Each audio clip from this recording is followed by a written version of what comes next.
सुप्रभात। मैं doctor Rajesh Kumar Bisan, AS college Deoghar से। पिछले क्लास में मैंने आपको पढ़ाया था व्यक्तिगत भिन्नता के प्रकार के 5 प्रकार। इसमें आपको शारीरिक भिन्नता, मानसिक भिन्नता, व्यक्तिगत भिन्नता, लैंगिक भिन्नता और सामाजिक भिन्नता मैंने आपको बता दिया था। अब इस क्रम को आगे बढ़ाते हुए मैं आपको आज क्रियात्मक भिन्नता बताने जा रहा हूं। क्रियात्मक भिन्नता हर व्यक्ति के शरीर में उसके अंगों की क्रियात्मक योग्यता अलग अलग होती है। उसके अंगों में क्रियात्मक योग्यता होती है। यानी कुछ बच्चे ऐसे होते हैं जो दूसरे का चेहरा देखकर और वो चित्र उसका बना देते हैं। चाहे किसी के हाथ में ऐसी शक्ति होती है कि वो उसका चेहरा तराश देते हैं पत्थर पर, तो ये उसके अंगों की क्रियात्मक योग्यता के कारण ही ऐसा होता है। कोई व्यक्ति एक कार्य को शीघ्रता पूर्वक तथा दक्षता के साथ कर लेता है और उसी कार्य को उसी आयु का दूसरा व्यक्ति करने में विलंब लगाता है या बाधा करता है। तो जिसकी दक्षता होती है वो शीघ्रतापूर्ण काम कर लेता है। जैसे जिसको मूर्ति बनाने आता है वो तस्वीर देख के और उसी तरह का मूर्ति बना देता है, लेकिन उसी का आयु का दूसरा व्यक्ति उस तरह का मूर्ति नहीं बना सकता है। क्लास में ही बहुत ऐसे विद्यार्थी हैं जो खूब सुंदर चित्रकारी कर सकते हैं, खूब सुंदर फोटो बना सकते हैं, खूब सुंदर अपने हाथों से कुछ कुछ चीज बना सकते हैं जो दूसरे विद्यार्थी नहीं बना सकते हैं। ये उनके अंगों की विशेषता है, उनकी अंगों की भिन्नता है। तो शिक्षक को वैसे विद्यार्थी को प्रोत्साहन, सहानुभूति और सही प्रशिक्षण द्वारा इस प्रकार की क्रियात्मक योग्यता वाले बच्चों को प्रशिक्षण और प्रोत्साहन द्वारा कुशल बनाने में शिक्षक काम करे। शिक्षक चाहे तो उसकी क्रियात्मक योग्यता को देखकर और उसके क्रियात्मक योग्यता को देखते हुए उसको उसी तरह की योग्यता की शिक्षा दे। यह क्रियात्मक भिन्नता है। अब 7वां रुझानगत भिन्नता। रुझानगत भिन्नता क्या है? रुझानगत भिन्नता व्यक्तियों में कुछ का रुझान किसी समूह, क्रिया अथवा संस्था में होता है। जैसे हम लोग कहते हैं कि अभी इलेक्शन के बाद रुझान आता है। रुझान का मतलब कि फलाने पार्टी की तरफ फलाना वोट जा रहा है। देवघर विधानसभा का रुझान जो है वो भाजपा की ओर है या कांग्रेस की ओर है। तो ये रुझान का मतलब उसका मत, उसका चाह। तो व्यक्तियों का रुझान किसी समूह, क्रिया और संस्था की ओर होता है। जैसे क्लास में ही बहुत विद्यार्थी हैं, बहुत विद्यार्थियों का रुझान किसी समूह में होता है। समूह का मतलब कोई किसी पार्टी से जुड़ा रहता है, कोई यहाँ से निकलकर कराटे सीखने जाता है, कोई चित्रकारी सीखता है, कोई मोबाइल सीखता है। तो सबका अपना अपना, कोई किसी संस्था से जुड़ा रहता है, तो सबका अपना अपना रुझान होता है। अपना अपना रुझान के तहत वो उस समूह, उस क्रिया और उस संस्था से जुड़े रहते हैं। तो कुछ का उसमें ना होकर किसी अन्य में होता है, अन्य यानी किसी अन्य में उसका रुझान होता है। जैसे बहुत सी लड़कियों का रुझान पाक कला में होता है, बहुत लड़कियों का रुझान पढ़ाई में होता है, बहुत लड़कियों का रुझान जो है स्वेटर, टेबल क्लॉथ ये सब बनाने में होता है। सिलाई कढ़ाई में होता है। कुछ परंपरा, संस्कृति और सामाजिक नियम तथा शिक्षा को अच्छा समझते हैं। कुछ जो है परंपरा को, संस्कृति को और सामाजिक नियम तथा शिक्षा को अच्छा समझते हैं, तो कुछ उन्हें बुरा समझते हैं। माने सबका अपनी अपनी मानसिकता के अनुसार अपना अपना रुझान होता है। सफल शिक्षक विभिन्न प्रकार के बच्चों में रुझान देखकर उसको प्रोत्साहित कर उसका विकसित करे। यानी शिक्षक का काम है, सफल शिक्षक वो है कि सुंदर और स्वस्थ परिवेश में उसका रुझान को देखते हुए उसके परिवेश का निर्माण करे। यानी उसका रुझान, बहुत का रुझान होता है कि हम फिजिक्स पढ़े, बहुत को रुझान होता है कि नहीं हमको फिजिक्स नहीं, ज्योग्राफी पढ़े, कि दुनिया गोल है, इसको कैसे समझा जाए, हम उसको पढ़ें।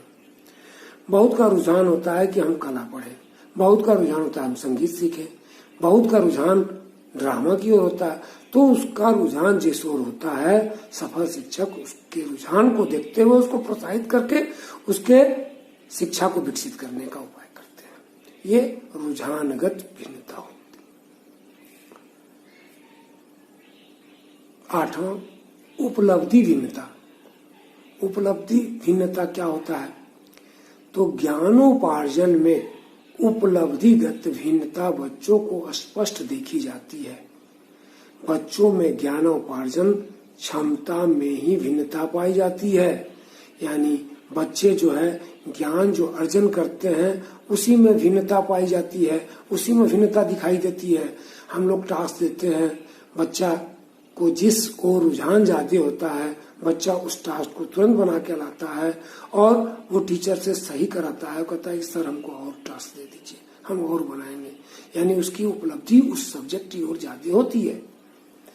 कुछ बच्चे अपने बौद्धिक योग्यता से अधिक उपलब्धि पाते हैं और वो अधिक मेहनत करके ऐसा करते हैं। अधिक मेहनत करने के कारण ही उसकी उपलब्धि होती है। तो हम लोग कहते हैं क्या कि देखो विज्ञान में फलाने विद्यार्थी ने उपलब्धि प्राप्त किया और फलाने सब्जेक्ट के लिए उन्होंने अपनी उपलब्धि पाई है। यानी वो विद्यार्थी अपनी मेहनत, अपनी योग्यता के बदौलत उपलब्धि पाता है।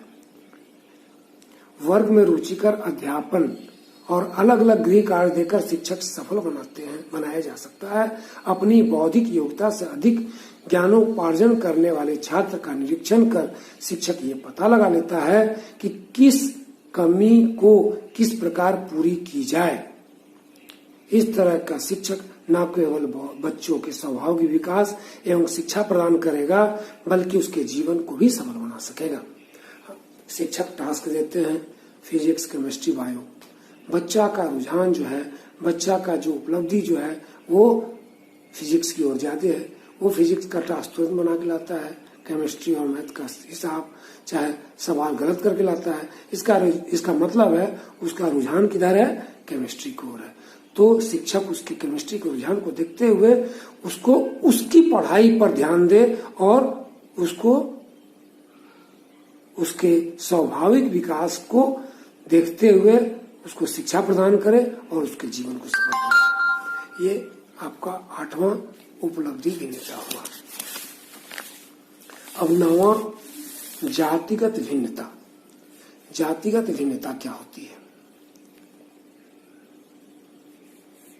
आधुनिक काल में तो जातिगत भिन्नता का कोई मतलब ही नहीं है। इस पर अनुसंधान चल रहा है और इस पर प्रकाश भी नहीं डाला जा सकता है। लेकिन पूर्व में जाति विभेद जो हुआ उसमें ब्राह्मण, क्षत्रिय, वैश्य, शूद्र हुए और उनकी भिन्नता इस जातिगत आधार पर की गई। और हम लोग आज भी कहते हैं कि ब्राह्मण, हम लोग किसको समझते हैं? हम लोग शरीर के पार्ट को, सबसे ऊपर वाले पार्ट को यानी गर्दन से ऊपर वाले पार्ट को हम लोग ब्राह्मण का रूप देते हैं। दोनों हाथों और सीना को हम लोग क्षत्रिय कहते हैं, पेट को वैश्य कहते हैं और पैर को शूद्र कहते हैं। इससे मानव शरीर बना है। यानी हमारे मस्तिष्क, हमारे चेहरे को हम लोग ब्राह्मण का रूप दिए हैं। यानी ये जो है मस्तिष्क और ये बुद्धि जो है ये ब्राह्मण का प्रतीक है। यानी ब्राह्मण सबसे तेज प्रजाति में से था। जातिगत भिन्नता यानी राष्ट्र संबंधी भिन्नता अभी भी स्पष्ट नहीं है। इतना कहा जा सकता है कि आर्य जाति और निग्रो जाति, आर्य जाति और अनार्य जाति, हबशी जाति और मंगोल जाति में भिन्नता पाई गई है। अभी आपको बताया ना कि हम लोग सर को ब्राह्मण जाति समझते हैं। इसका मतलब सर का मतलब बुद्धि, जिसके पास विवेक होता था उसको हम लोग ब्राह्मण जाति कहते थे।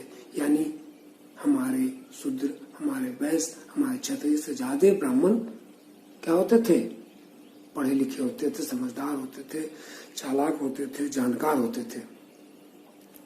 उससे कम जानकार होते थे क्षत्रिय, उससे कम जानकार होते थे वैश्य, उनसे कम जानकार होते थे शूद्र। इस तरह जातिगत भिन्नता से भी क्या होती है? शिक्षा होती है।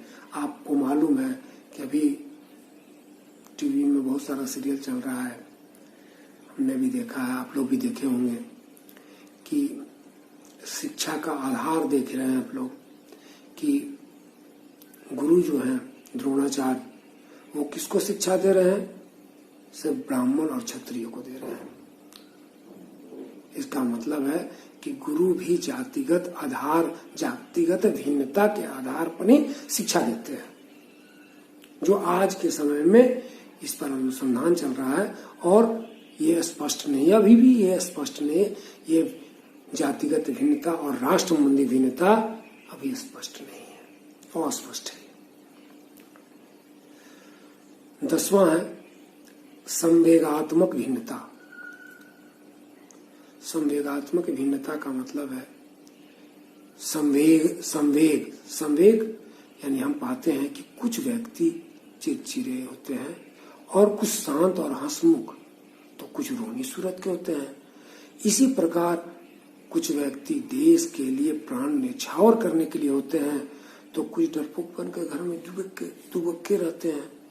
यानी संवेगात्मक भिन्नता जो होती है वो इंसान के अंदर संवेग की भिन्नता के कारण होती है। यानी कुछ हंसते रहते हैं तो कुछ रोते रहते हैं, कुछ देश के लिए मर मिटने के लिए तैयार रहते हैं, तो कुछ डरपोक होते हैं जो घरों में घुसे रहते हैं। आज के समय में हम लोग कह सकते हैं कि कुछ लोग अपने प्राण को दांव पर लगाकर राष्ट्र के लिए काम कर रहे हैं, तो कुछ लोग घर से निकलना नहीं चाहते हैं। तो ये संवेगात्मक भिन्नता के कारण ही ऐसा होता है। यह कभी सुना है कि कष्ट में किसी ने आत्महत्या कर ली। दूसरी ओर यह भी देखा है कि कठोर विपत्तियों के बीच असीम धैर्य का संबल के लिए कुछ लोग मस्ती और मुस्कुराते हैं। तो ये कुछ लोग क्या है कि थोड़ा सा कष्ट हुआ तो वो अपने प्राण को न्यौछावर कर देते हैं, प्राण दे देते हैं। और कुछ लोग विकट स्थिति में भी हंसते मुस्कुराते रहते हैं, और वो कठोर विपत्तियों में भी वो असीम धैर्य से उसका क्या करते हैं, उसको मुस्कुराते हुए उससे लड़ते हैं। तो शिक्षक का सबसे कठिन और सबसे बड़ा कर्तव्य है कि इस स्थान पर उन्हें उपस्थित होना चाहिए और उसके सुंदर और संतुलित संवेगात्मक आचरण द्वारा बच्चों की संवेगात्मक भिन्नता को बहुत कुछ दूर करके और उसके सम्यक विकास में सहायक बने। यानी जो बच्चे, जैसे क्लास में बहुत सारे बच्चे होते हैं जो 10 में 2 मार्क्स लाने से अंदर से टूट जाते हैं और कहते हैं कि मैं नहीं पढ़ पाऊंगा, मेरे लिए पढ़ाई कोई जरूरी नहीं है। यानी अंदर से वो टूट गया। तो शिक्षक का काम है उसको प्रोत्साहित करना, उसको बोलना कि क्यों घबराते हो, अगले बार तुम्हें भी 10 नंबर आएगा, तुम मेहनत करो। तो उसके संवेगात्मक आचरण द्वारा बच्चों के संवेगात्मक भिन्नता को दूर किया जा सकता है, और इस तरह दूर करने में शिक्षक की भूमिका सर्वोपरि होती है। यह आपका 10 पॉइंट हो गए। अब व्यक्तिगत भिन्नता के कारण क्या है, छोटा सा है। व्यक्तिगत भिन्नता का कारण आप लोग सारा चीज पढ़ लिए कि प्रकार क्या है। अब कारण क्या है, तो व्यक्तिगत भिन्नता के कारण ये होते हैं कि व्यक्तिगत भिन्नता का कारण वातावरण और हेरिडिटी होता है, यानी वंशानुक्रम और वातावरण होता है। यानी वंशानुक्रम का मतलब कि जैसे दादाजी होंगे वैसे पिताजी होंगे, पिताजी के बाद जैसे भैया होंगे वैसे हम होंगे, यानी हेरिडिटी का प्रभाव बहुत व्यक्तिगत भिन्नता में पड़ता है। और वातावरण का भी प्रभाव पड़ता है। जहाँ डरपोक लोग बसे होते हैं वहाँ का बच्चा भी डरपोक हो जाता है, जहाँ धैर्यवान लोग बसते हैं वहाँ बच्चा भी धैर्यवान होगा। यानी वंशानुक्रम और वातावरण के कारण ही व्यक्तिगत भिन्नता होती है। अब अगले दिन आपको मैं पढ़ाऊंगा व्यक्तिगत भिन्नता के आधार पर उसकी शिक्षा। तो आप लोग पढ़ के आइएगा व्यक्तिगत भिन्नता के आधार पर उसके बच्चों की शिक्षा। और मैं जो पढ़ा रहा हूँ इसको ज़्यादा से ज़्यादा लोगों को शेयर कीजिए, और आप लोग भी घर में बैठ के हमारे क्लास को सुन के और उसको नोट्स बना के और अच्छे तरीके से तैयार कीजिए, नोट्स तैयार कीजिए।